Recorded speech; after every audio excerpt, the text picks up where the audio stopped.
Pernahkah kamu merasa sangat lelah sampai tidak ada lagi kemauan dan motivasi untuk melakukan suatu kegiatan atau aktivitas? Jika jawabannya ya, mungkin kamu sedang mengalami suatu kondisi yang dinamakan burnout. Burnout merupakan keadaan di mana seseorang merasakan jenuh dan lelah secara fisik maupun emosional karena intensitas dan tuntutan tugas yang tinggi secara berkepanjangan sehingga menimbulkan berbagai efek negatif yang beragam. Dimensi burnout. Leiter dan Maslow menjelaskan bahwa ada 3 pengkategorian dimensi pada burnout. Pertama yaitu exhaustion atau kelelahan. Ditandai dengan merasakan kelelahan yang berlebihan atau berkepanjangan baik secara fisik, mental, maupun secara emosional. Meski telah melakukan istirahat yang cukup, exhaustion akan membuat seseorang merasa selalu kekurangan energi untuk mengerjakan dan menyelesaikan pekerjaannya.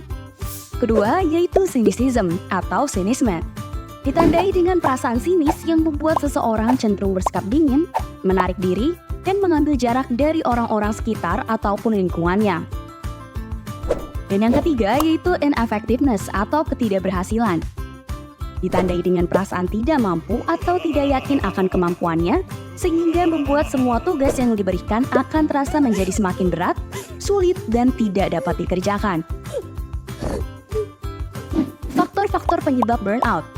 Leiter dan Maslow menyatakan bahwa burnout mempunyai 2 faktor utama, yaitu faktor individual dan faktor situasional.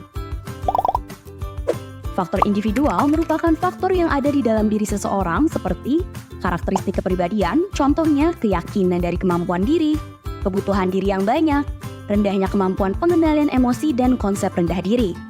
Selanjutnya, karakteristik demografi, contohnya latar belakang etnis, usia, pendidikan, serta status perkawinan. Lalu faktor situasional. Faktor situasional merupakan faktor yang ada di luar diri seseorang seperti beban pekerjaan yang berbeda, situasi dan kondisi lingkungan pekerjaan. Dampak dari burnout. Leiter dan Maslow juga menjelaskan bahwa ada beberapa dampak dari burnout, yaitu burnout is lost energy, kondisi di mana seseorang merasakan kelelahan, kewalahan, kesulitan tidur, stres, dan menjaga jarak dengan lingkungan. Lalu, burnout is lost enthusiasm, kondisi di mana seseorang mulai kehilangan ketertarikan, keinginan, dan antusias pada pekerjaannya. Lalu yang terakhir ada burnout is lost confidence. Kondisi ini membuat kepercayaan diri seseorang mulai berkurang, sehingga seseorang mulai mengurangi keterlibatan secara aktif pada pekerjaannya, dan juga menjadi tidak maksimal dalam bekerja. Tips pencegahan dan mengurangi burnout. Yang pertama, menguatkan motivasi. Ketika kamu merasa stres, tentunya motivasi dan semangat yang ada pada dirimu akan hilang.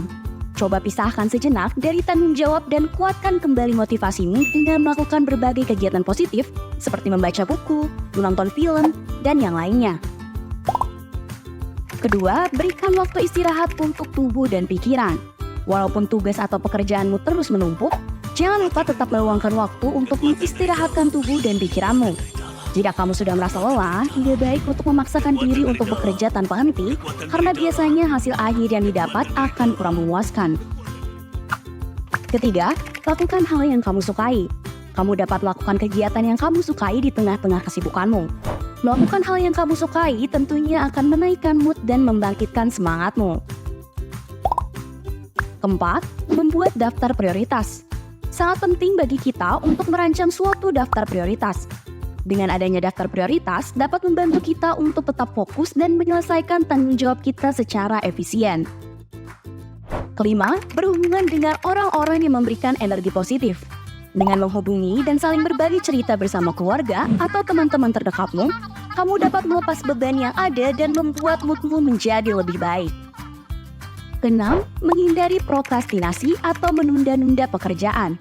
Untuk menghindari prokrastinasi, kamu dapat mengerjakan tugas dengan mencicilnya sedikit demi sedikit. Dengan mencicil tugas sesuai kemampuanmu, juga disertai dengan manajemen waktu yang baik. Maka, kamu tidak akan terburu-buru dikejar deadline untuk menyelesaikan tugas kamu.